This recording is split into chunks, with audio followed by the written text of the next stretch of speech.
बहू बनी ड्राइवर। सीमा की साड़ी रवि से होती है। रवि को नशे की बुरी लत लगी होती है।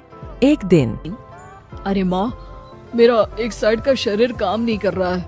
मैं आज खेतों में कैसे जाऊंगा? अरे बेटा, ऐसा ना बोल। तेरे पापा के जाने के बाद से तू ही घर चलाने का सहारा है। मैं डॉक्टर को बुला लाती हूँ। देखिए बहन जी, रोहन के शरीर के एक साइड में लकवा है। अब वो कभी ट्रैक्टर नहीं चला पाएगा। घर में मंहूसियत का माहौल हो जाता है। लीजिए माँ जी, रोटी खा लीजिए। अरे बेटा, मुझे तो भविष्य की चिंता हो रही है। मेरा एक ही बेटा है और वो भी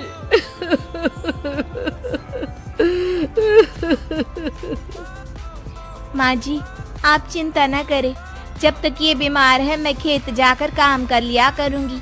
वैसे भी नशे के कारण इनका शरीर काफी कमजोर हो गया है। अगले दिन सीमा खेत में जाकर काम कर शाम को घर लौटती है।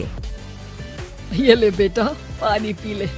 कैसा रहा काम का पहला दिन? माँ जी, काम तो ठीक है, लेकिन मैं अगर ट्रैक्टर चलाना सीख लूँ ना तो काम और भी आसान हो जाएगा। अरे बेटा, दुनिया क्या कहेगी कि औरत होकर ट्रैक्टर चला रही है।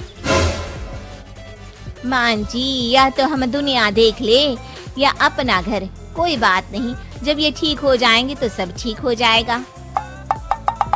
अरे बहू, जरा बाहर तो आना। जी माँ जी। बहू, तेरे मामा जी आए हैं, तूने बुलाया था ना?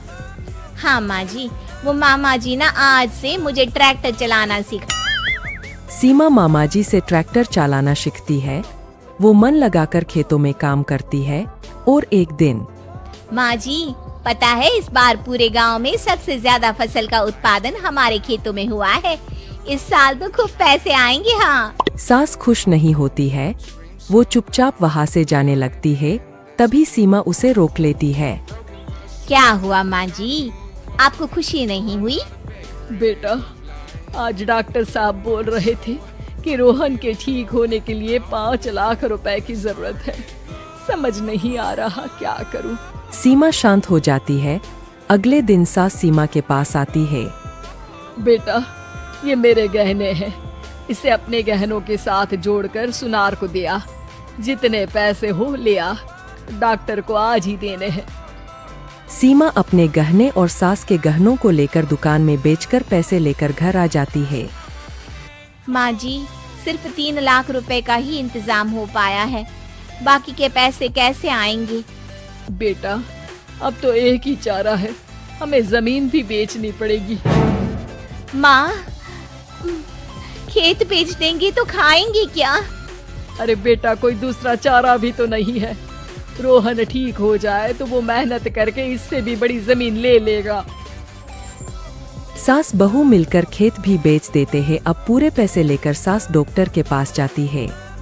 डॉक्टर साहब, ये लीजिए सारे पैसे। बस किसी तरह मेरे बेटे को ठीक कर दीजिए। आपका बेटा ठीक तो हो जाएगा, लेकिन 6 महीने का समय लगेगा। सास बहू सोच में पड़ जाते हैं कि अब तो कोई जारिया भी नहीं रहा जहाँ से उन लोगों की कमाई हो। अब कमाएंगे नहीं तो खाएंगे क्या? माँ जी, मेरे माता पिता ने लड़की होने के कारण मुझे ज्यादा पढ़ाया लिखाया नहीं, लेकिन ट्रैक्टर चलाना सीखकर मैं कुछ काम करने के लायक तो हो ही गई हूँ। अरे बेटा, ट्रैक्टर अब कहाँ चलाएगी? खेत तो बिक गए हैं। माँ जी, मैं किसी और के खेतों में दिहाड़ी में काम कर लूंगी। कुछ तो पैसे आएंगे ही ना। कहकर सीमा काम करना स्टार्ट कर देती है। जैसे तैसे उन पैसों से गुजारा चल ही रहा था। माँ जी, पास के अस्पताल से मुझे नौकरी के लिए ऑफर आया है। पैसे भी ये 4 गुना ज्यादा मिलेंगे और अब खाने पीने दवाई के साथ हम कुछ पैसे भविष्य के लिए भी जोड़ पाएंगे। लेकिन काम क्या है बहू? माँ जी, मुझे अस्पताल की एम्बुलेंस चलानी है। अरे, तू तो मेरी बहू नहीं, बेटा है। बेटा, जरूर जा बेटा। और हाँ, तूने पूरे गांव में एक मिसाल कायम कर दिया कि हर काम हर कोई कर सकता है। उनके लिए लड़की या लड़का होने की कोई जरूरत नहीं। सीमा मन लगाकर काम करना शुरू कर देती है। आगे जाकर वो